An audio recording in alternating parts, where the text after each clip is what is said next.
কোনদিন চেহারায় মেডিসিন দিবি না, নষ্ট হবে না। কিন্তু যুবক, তোমার মাত্র 30 বছর, বলো তোমার চেহারার মধ্যে কেন নূর নাই, আকর্ষণ নাই, দেখলে কেন মায়া লাগে না? সারা রাত গুনাহ করেছো মোবাইলে, এর কারণে আমার আল্লাহ তোমার উপরে বেজার, চেহারার নূর আল্লাহ নিয়ে গেছেন। শুধু কি তাই, এই মোবাইলের কারণে তোমার যৌবন শেষ, তোমার চোখের পাওয়ারও শেষ, তোমার মাথা ব্যথা আগের তুলনায় বেড়ে গেছে, মোবাইলের কারণে তোমার হার্ট দুর্বল হয়ে গেছে, কিডনি ড্যামেজ হতে চলছে, তোমার খবর নাই। এমন একটা সময় আসবে, আসল সময়, চোখের পানিগুলো পড়বে, চোখের পানি মুছার আপন কেউ থাকবে না। সময়ের কালে যৌবন পাবি না, কান্নার আওয়াজ। সময়ের কালে চোখের পাওয়ার থাকবে না, শুধু কান্নার আওয়াজ। ও যুবক, তোমার মতো যুবক কি তোমার লাইনে নাই? 5 বেলার নামাজ পড়ে মোবাইলে গুনাহ করে না, দাড়িওয়ালা, জীবনে মাদ্রাসায় পড়ে নাই, তোমার লাইনে জেনারেল লাইনে থাইকাও নামাজ ছাড়ে না, নাই? তুমি দরওয়াজা জানালা আটকাইয়া তোমার পায়ের জুতা খুইলা কপালে বাড়ি মাইরা বলবি, আরে কপাল পোড়া, তোর কপাল এত খারাপ কেন? তোমার মতো যুবক স্কুল কলেজে পড়ে, নামাজ পড়ে, দাড়িওয়ালা, ঢাকা বিশ্ববিদ্যালয়ে যাইয়া দেখো, পেছন দিক দিয়া তাকাইলে মনে করবা মসজিদের খতিব, অথচ জীবনে মাদ্রাসায় যায় নাই। মনেরে বুঝাইও রে বাবা, তোমার মতো যুবক রাস্তায় গাড়ি চালায়, আজান হলে নামাজে দাঁড়ায়, বলো তুমি কেন পারো না? তোমার উপরে কার যেন অভিশাপ লাগছে। খোদায় কানে দইরা তওবার প্যান্ডেলে বসাইছে, ওমরের মতো মনটা তৈরি কর, আজকে এখান থেকে গুনাহ নিয়া বাসায় যাবি না। মোনাজাতে কান্না করে তওবা করবি, খোদা তোমার দেওয়া সূর্যের আলো, চাঁদের আলো, পানি, বাতাস সব আমি ভোগ করেছি, অথচ কত নাফরমানি করেছি। আজ তুমি দয়া করে বেহেশতের ময়দানে বসাইছো, মইরা গেলে যাব, তওবার নিয়ত করতেছি, আর দাড়ি কাটবো না, নামাজ ছাড়বো না, বেপরদায় চলবো না, মা বাবার সাথে বেয়াদবি করবো না। তওবা কইরা যদি বিদায় হও, আমার মালিক এত দয়াময়, আল্লাহ না করুন যদি এই তওবা কইরা যাওয়ার পথে মরিয়া যাও, বিনা হিসাবে জান্নাত। আতিনা ফি দারে দুনিয়া না হাসান, আতিনা ফি দারে উকবা না হাসান, ইয়া গিয়াসাল মুস্তাগীসিন ইহদিনা লিফতিখারা বিল উলুমে ওয়াল গিনা। হর গরিদে নেকো তু তৈয়ার है जो न मांगे उससे तू बेजार है। আল্লাহ বলেন, ও মুমিন, সাহায্য প্রার্থনা করো সবর ও সালাতের মাধ্যমে, আমি আল্লাহ সাবিরিনদের সাথেই থাকব। নবীজি বলেন, মাইয়ুরিদিল্লাহু বিহি খাইরান ইউসিব মিন, আল্লাহ যাকে মুসিবত দিয়া পরীক্ষা নিবেন। মুসিবত আসাটা আল্লাহর বড় নিয়ামত। যে ব্যক্তি আল্লাহ মানে, আল্লাহর এক বান্দি, ভালো বাবার সন্তান, স্বামীর ঘরে আসছেন, বহুদিন পরে হঠাৎ একদিন স্বামীকে প্রশ্ন করল, ও স্বামী আমার, তুমি আমাকে বলবা তুমি আমাকে কেমন ভালোবাসো, মহব্বত করো? বলে আমার জীবন দিয়া, বলে দলিল, বলে তুমি আমার জীবন আর মরণ, বলে আমার জন্য তুমি সব দিবা, বলে সব, চাইলেই দিব, চাওয়া মাত্রই দিব। স্ত্রী যেহেতু ভালো বাবার সন্তান, স্বামীকে একটু পরীক্ষায় ফেলছে, বলে দিবা কাহা, চাইলেই দিবা কা, চাইলেই কা, তালাক দাও। কি দাও? স্বামী বলে, এটা কি বললা? মরে যাব, কিন্তু এটা কি কখনো সম্ভব? মৃদু হালকা একটু তর্ক সমাধানের জন্য দরবারের নবুবিতে রওয়ানা। আপনাদের খারাপ লাগতেছে? একটু আওয়াজ দিয়েন, কথার কোন জায়গায় কি জবাব দেওয়া লাগে। সারা দিন দোকানে বগর বগর করতেই থাকেন, ঘুমের ভিতরেও কথা, আর যেহেনে লাগে হেনে কথা নেই। কিছু মানুষ আছে না, হুদাও কথা কয়, এহেন আইলে বোবা, ভাবলো বয়ে রয়েছে চেয়ারম্যান, আর দোকানে বয়ে হুদা ফাও কথা বইলে ফিরি ফিরি চা খায়। আওয়ামী লীগের একজনের ফাইলে হারে ফার্ম দিবে, হে কইবে রে চা দাও। বিএমপির একজন ফাইলে আবার আওয়ামী লীগের বিরুদ্ধে কইবে, বিএমপি কইবে চায়ের সাথে একটা রুডিও মারো।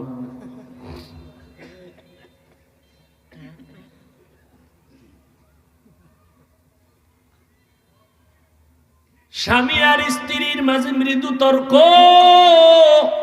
মোহাব্বতের তর্ক। কি তর্ক? মোহাব্বতের। আপনারা কি আর স্বামী আর স্ত্রী ঝগড়া করে, গালি দেয়, সন্তান মাঝখানে বয়া বয়া শিখে। কি আদর্শ মা বাপ! আর এখন তো ফ্রি মাইন্ড আর ডোন্ট মাইন্ড। এখন আর আপনি আপনি নাই, নাম ধরে ডাকে, স্বামীরে নাম ধরে বিবি ডাকে, হৃদয় শুনে যা, নাম ধরে ডাকে, ফ্রি মাইন্ড। আবার হৃদয় ম্যাডামের নাম ধরে ডাকে, বেবি শুনো। আল্লাহর মায়ের দুনিয়ার বাইরে দিছি একটা ছেলে সন্তান, এইটা দীর্ঘদিন শুনতেছে। একজনে আর একজনারে কয় হৃদয়, কেউ কয় বেবি, ছেলেও ডাক দিছে, এই হৃদয় টাকা দে। মায়ের ডাক দিয়া কয় বেবি খানা দে। আব্বু বলে না, আম্মু বলে না, উপায় কি? ঘটকেরে ডাক দিয়া কয় কপাল খারাপ, ছেলে আব্বু ডাকে না, আম্মু ডাকে না, কলিজা ছিঁড়ে যায়, কি করার? কয় শিখেই শুনি, কয় না, উপায় কি? ডোন্ট মাইন্ড আর ফ্রি মাইন্ডে জুতার বাড়ি। আর কি করবি? ছেলেটারে মাঝখানে বসাইয়া স্বামী আর স্ত্রী একজন আর একজনারে আব্বু আম্মু কাওয়ার রিহার্সাল দে। একবার বউরে তুই কা আম্মু, বউ কইবে স্বামীরে আব্বু। এটা শিখা, নাইলে উপায় কি? নাইলে জুতা দিয়া কপালে বাইরা। ফ্রি মাইন্ডের ফলাফল লই আলা।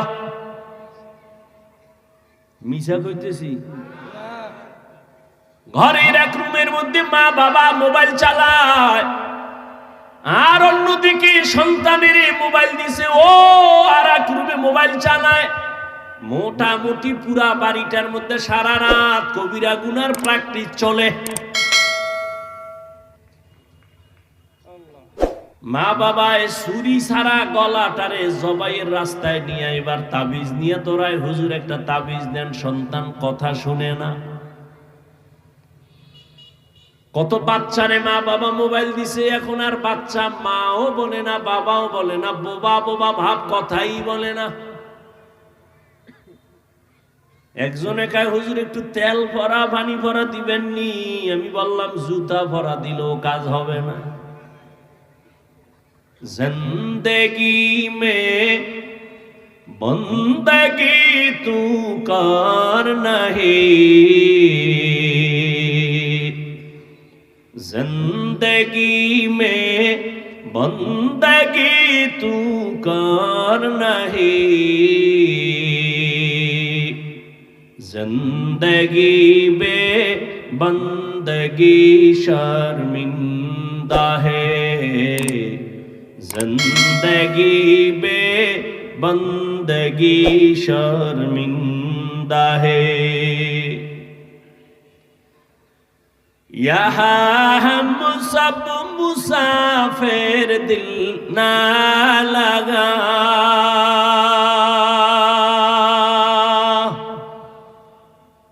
अहले दिल की नजर से रूह करता जा,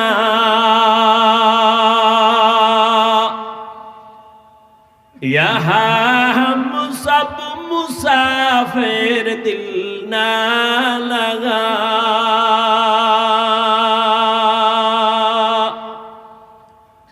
अहले दिल की नजर से रूह करता जा, शाह दौलत सब फकीर घर नेक नहीं, शाह दौलत सब फकीर घर नेक नहीं, जिंदगी में बंदगी तू कर नहीं, जिंदगी में बंदगी तू कर नहीं, जिंदगी बे बंदगी शर्मिंदा है, जिंदगी बे बंदगी शर्मिंदा है, जिंदगी में बंदगी कुन बंदगी, बंदगी बे जिंदगी शर्मिंदगी।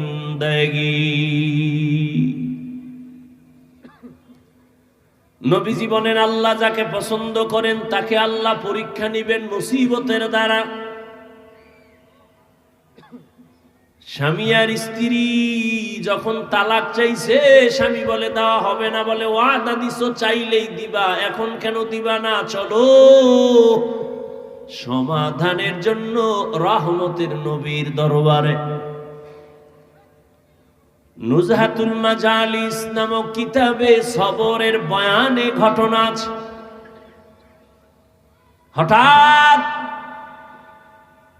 রাস্তার মাঝে গিয়া স্বামী বেচারা পড়ে গিয়া পাও ভেঙ্গে গেল, চিৎকার দেয় আমাকে ধর, চোখ বেয়ে পানি পড়ছে, আমি বস সহ্য করতে পারি না, ব্যথা, আমাকে ধরো, ও মালিক আমারে মাফ করো। স্ত্রী কয় নবীর দরবার বাদ, চলো বাড়ি চলো। হাত ধরে বাড়ি আইসা স্ত্রী ডাক দিয়ে কয় স্বামী মাফ করে দাও, আমি যে তালাক চাইছিলাম আমার কথা আমি ফিরাইয়া নিলাম, উড্ড করে নিলাম। স্বামী বলে চাইলা কেন, চাওয়ার পরে ফিরাইলা কেন? তুমি কি নবীর হাদিস শোনো নাই? রহমতের নবী বলছেন আল্লাহ যাকে মোহাব্বত করবেন তাকে মুসিবত দিয়া পরীক্ষা নিবেন। আমি তোমার ঘরে কত বছর সংসার চালাইলাম, কোনদিন একটা মুসিবত দেখি নাই। যেখানে আল্লাহর মুসিবত আসে না বান্দার উপর, ওখানে রহমত থাকে না, আল্লাহর মোহাব্বতের নজরও পড়ে না। যেখানে আল্লাহর রহমতের নজর নাই, মুসিবত নাই, ওখানে আমিও নাই। তালাক চাইছি, কিন্তু রাস্তার মাঝে হঠাৎ তুমি পড়েছো, পা ভেঙ্গেছে, এক মুসিবত, তুমি আল্লাহরে ডাকছো, চোখের পানি চলে আসছে। এবার আমি ভাবলাম আল্লাহর কুদরতি মোহাব্বতের নজর আসছে, রহমত আসছে, মুসিবত আসছে। যেখানে রহমত আছে আমিও সেখানে আছি। আতিনা ফি দারে দুনিয়া না হাসান, آتنا في دار عقبانا حسن يا غياث المستغيثين اهدنا لافتخارا بالعلوم والغنى আল্লাহ বলেন সাহায্য প্রার্থনা করো। কথাটা কোনো বেঈমানকে বলেন নাই, মুমিনকে বলেছেন। প্রশ্ন, আল্লাহ মুমিনকে কেন বলেছেন, বেঈমানকে বলেন নাই কেন? এর একমাত্র সংক্ষিপ্ত জবাব, জান্নাত শুধু মুমিন পাবে, কোনো বেঈমান কখনো জান্নাত পাবে না। জান্নাত কারা পাবে? এই বয়ান শেষ, বক্তব্য শেষ, বাকি শুধু হাত দুইটা উঠাবো, মোনাজাতটা দিব, আর হাত যদি উঠাইয়েই ফালাই, চিল্লাইলো আর 1 বছর আগে দেখা হবে না, মোনাজাতের হাতও আর নামবে না। কষ্ট কইরা কথা বলতেছি, ঝামেলা কইরা মোনাজাতটা দেওয়ায় দিলে কিন্তু আর শেষ, কপাল নিজেরটাও গেল, আমারটাও গেল। ধৈর্যের সাথে যদি শুনেন তাহলে আমি বলতেছি, বলতে থাক। মাওলা চাইলে হবে, বান্দা চাইলে হবে। ঘুমায় বয়ে, কেউ বাদাম খায়, 2 ঘন্টা বাদাম খাইলে পেট ভরবো, না খাইলে মরবেন। তো অজের ভ্যান্ডেলে খাওয়ান কেন? এখানে যদি গুনার চিন্তা করে ভাবেন আল্লাহ আমি মাপ পাইলাম নি, সে খানার দিকে তাকায় কখন? মোবাইল নিয়ে ব্যস্ত হয় কখন? এই মোবাইল নিয়ে যারা ব্যস্ত, এগো কলবের দরজা বন্ধ। কপাল খারাপ, কি করা? 24টা ঘন্টা মোবাইল নিয়ে মরে। আল্লাহ নিয়ে আইছে একটা বেহেশতের বাগানে, হ্যাঁ না, ইয়াও মোবাইল খুইলা দেখাইতেছে, হুজুর চিনেন নি আমার, আমি বিদেশি মোবাইলওয়ালা।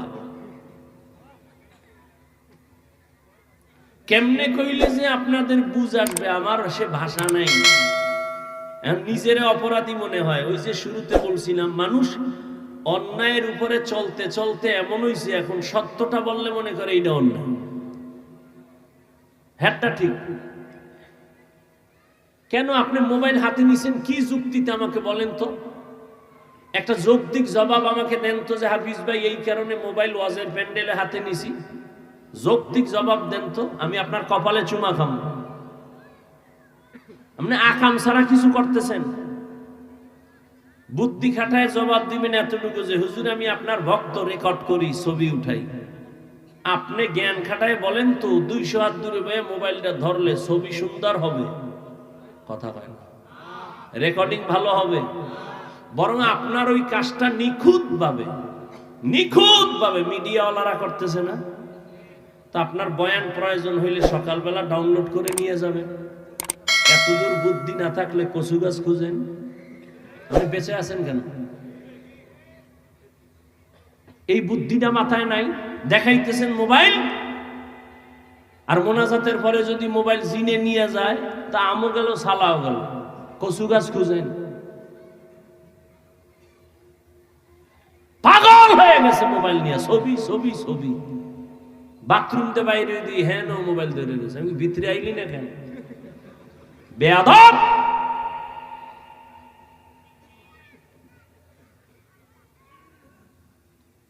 সরকারের অর্ডার ছাড়া আর মদিনার অর্ডার ছাড়া ভিন্ন কোনো কারণে ছবি তোলা 1000 কোটি বার হারাম, কবিরা গুনাহ। পাগল হয়ে গেছে ছবির জন্য। সালাম নাই, কালাম নাই, হাতটা বাড়ায় দেয়, ওদিকে মোবাইল ধরে রাখছে, হুজুরের লাগে হাত মিলেছে। এটা সওয়াব হইব না গুনাহ হইব? এটা সালাম না ফ্যাশন? কিসের সালাম?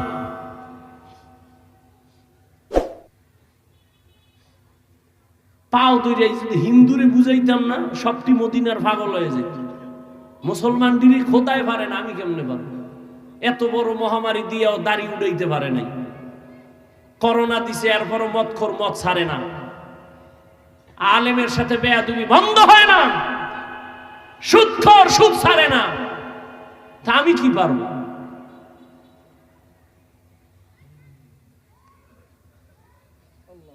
হজে আইছে, একটা বেলুন কিনছে। বেলুন কি কিনছে? বাড়ি গিয়া ম্যাডাম কা কি আনছো? কাছে মোনাজাতে কবুল হয়েছে। বেলুন। বেলুন। হাসেন আপনারা। আমার দুটো জুতের দিয়ে বাড়ি দিল আমি খুশি হইতাম। আমার এত কষ্ট নিয়ে কথাটা বলতেছি। মানুষ এত নষ্ট হইল কেন? কারণ কি? একটা প্লাস্টিকের মাছ কিনছে, বিশাল বড় তিমি মাছ। এটার কান্দে ঝুলাইতে ঝুলাইতে যাইতেছে বাড়ি। ওয়াজের ফল।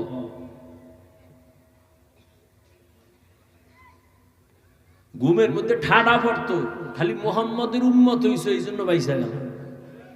মোহাম্মদের উম্মত না হইলে ঘুমের থেকে উঠাতে একটা চেহারা কুত্তার মতো হয়ে গেছে, শুকরের মতো হয়ে গেছে। মোহাম্মদের উম্মত হয়ে সারলা।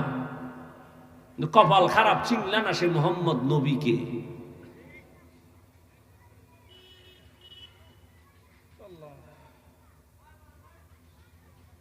আমি এতক্ষণ চিল্লাইতেছি, একবারও কি বলছি এই যুবকেরা স্কুলে তালা দিয়া মাদ্রাসায় যা?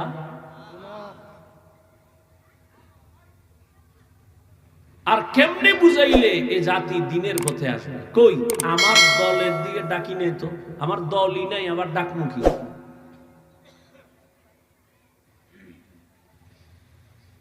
আল্লাহ বলেন সাহায্য প্রার্থনা করো। মুমিনকে বলেছেন কেন জান্নাত পাবে? মুমিন কোন বেঈমান জান্নাত পাবে না। আর মুমিনেরাও যে জান্নাত পাবে বড় ফিডাফিডির পরে, আগে না। এবার বুঝেন, মুমিন জান্নাত পাবে এটা ফাইনাল। তবে মুমিন যে ভাবে কত ফিডা আছে কপালে। কেন আপনারা জানেন, স্মরণ করায় দিচ্ছি 1 মিনিট। রহমতের নবী বলেছেন আমার আগে একদল চালাক উম্মত ছিল, বনি ইসরাঈলেরা। এত চালাক, নিজেদের মধ্যে হিংসার দ্বন্দ্ব করিয়া করিয়া দলে দলে দলে দলে ভাগ হয়ে 72 দল হয়েছিল। আমার উম্মত আরো চালাক, আমার উম্মতের মধ্যে আরো একটা দল বেড়ে যাবে। কয় দল হবে টোটাল? কুল্লুহুম ফিন্নার, সব জাহান্নামে যাবে, ইল্লা মিল্লাতান ওয়াহিদা, এক দল জান্নাতে যাবে। ক্বালু মান হিয়া ইয়া রাসূলুল্লাহ, সাহাবায়ে কেরাম বললেন ইয়া রাসূলুল্লাহ, যেই দলটা জান্নাতে যাবে তাদের পরিচয় কি? রহমতের নবী বলেন মা আনা আলাইহি ওয়া আসহাবি। নবী যদি বলতেন আমি মুহাম্মদের আদর্শ যারা মানবে জান্নাতি, যথেষ্ট ছিল। কিন্তু নবী এতটুকু বলেন নাই। নবী বলেন আমি মুহাম্মদ আর আমার সাহাবায়ে কেরাম যে আদর্শের উপরে আছে, এই আদর্শ মানিয়া যারা চলবে তারা জান্নাতে যাবে। অতএব এখন ভালো করে শুনেন, দুনিয়ার মধ্যে যারা বলে আমি মুহাম্মদ নবী মানি, সাহাবা মানি না, তাদেরকে ভেবে নাও তারা মুসলমান ঠিক, তবে 72 দল জাহান্নামীদের অন্তর্ভুক্ত। আর একটা পয়েন্ট এখানে আপনারা হয়তো শুনেন নাই, শুনে থাকলে আবার শুনেন। 72 দল জাহান্নামে যাবে। এই যে 72 দল জাহান্নামী, এখানে কোনো হিন্দু নাই, বৌদ্ধ নাই, খ্রিস্টান নাই, ইহুদি নাই, সব মুমিন আর মুসলমান। এই যে 72 দল জাহান্নামী, এরা কি বিধর্মী? প্রত্যেকটা 72 দলের লোক মুমিন মুসলমানের ভেতর থেকে। এবার বুঝেন কোন কাতারে আছি, চিন্তা করেন। আল্লাহ আমাদের সবাইকে হেদায়েত দান করে। আল্লাহ বলেন সাহায্য প্রার্থনা করো হে মুমিন। এখন প্রশ্ন হলো সাহায্য চাইতে বললেন কেন? সাহায্য তো চাইবে ওই ব্যক্তি যে একা চলতে পারে না, সে আরেকজনের সাহায্য চায়। আল্লাহ বলেন মুমিন তোমরা সাহায্য প্রার্থনা করো। কেন সেই প্রশ্নটা 1 মিনিটে বলবো, বুঝেন। নাম্বার 2, সাহায্য যদি প্রয়োজন হয় কার থেকে আমরা চাইবো সেটাও আমাদের ফয়সালার বিষয়।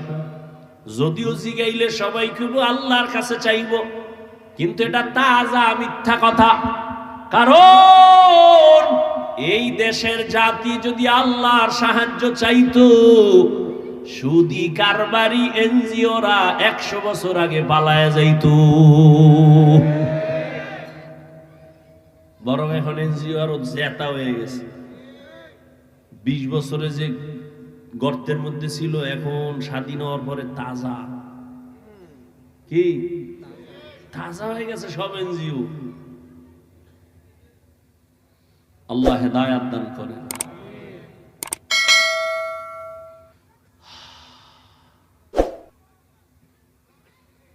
কি কথা বলতেছিলাম ভাই?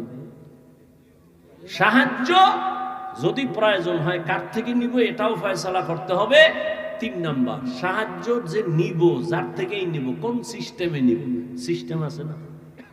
আপনার এলাকায় চেয়ারম্যান আইছে, কথার কথা আপনার এখন কিছু দরকার, চেয়ারম্যানের কলারটা ধরে এখন, এই চেয়ারম্যান, আমি এলাকার বাসিন্দা, আমার ভোটে তুমি চেয়ারম্যান হইছো, 50 কেজি চাউল ফাটায় দাও। দিব না জুতা মারবে? বল 50 কেজি কেন, 50 বস্তা দিব, নিয়ম অনুযায়ী চাও। সাহায্য চাইবো কেন? প্রথম প্রশ্ন, কেন সাহায্য চাইবো? সাহায্য তো ওই ব্যক্তির প্রয়োজন যে একা চলতে পারে না। তার জবাব আল্লাহ কয়, সব মানুষ তুমি এতটাই দুর্বল। ওয়া খুলিকাল ইনসানু যায়ীফা, আমি মানুষকে বড় দুর্বল করে বানাইছি, আর সবাই দুর্বল। একটা ছাগলের বাচ্চা সবল, মানুষ দুর্বল। একটা ছাগলের বাচ্চা যখন দুনিয়াতে আসে, তাকাইয়া দেখি ওরে আকলওয়ালা মানুষ। ছাগলের বাচ্চা দুনিয়াতে আসা মাত্র 4 পায়ে দাঁড়ায় যায়, ডানে বামে সাহায্যকারী কেউ নাই। তুমি আমি এখন যে মাস্তানি ভাব নিয়ে চলি, তুমি আমি কি ছিলাম দুনিয়াতে যখন আসছিলাম? ইয়া আইয়ুহান নাস আনতুমুল ফুকারাউ ইলাল্লাহ ওয়াল্লাহু হুয়াল গানিয়্যুল হামিদ।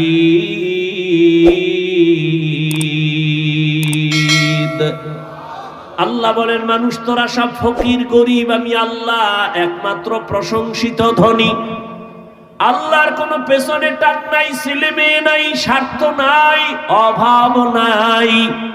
ওই আল্লাহর কাছে চাইলেই আল্লাহর বান্দা পেয়ে যাবে, কিন্তু চাওয়া লাইন মতো চাও, লাইন ছাড়া চাইলে হবে না। বলে কেমন লাইন? 1 ধৈর্যের মাধ্যমে চাও, 2 নামাজের মাধ্যমে চাও। আজ আমাদের ধৈর্য নাই, নামাজেরও খবর নাই। ওরে আল্লাহর গোলাম, ও যুবক বাবারা, আমি শুরু থেকেই তো তোমাদের বলতেছি, তুমি স্কুলে পড়ো আলহামদুলিল্লাহ, বাধা নাই, চাকরি করো বাধা নাই, ওখানে থাইকা আল্লাহর হুকুম মতো আগাও। তোমার মতো যুবক স্কুল কলেজে পড়িয়াও তো পারো নামাজ পড়তে, কেন তুমি পড়ো না?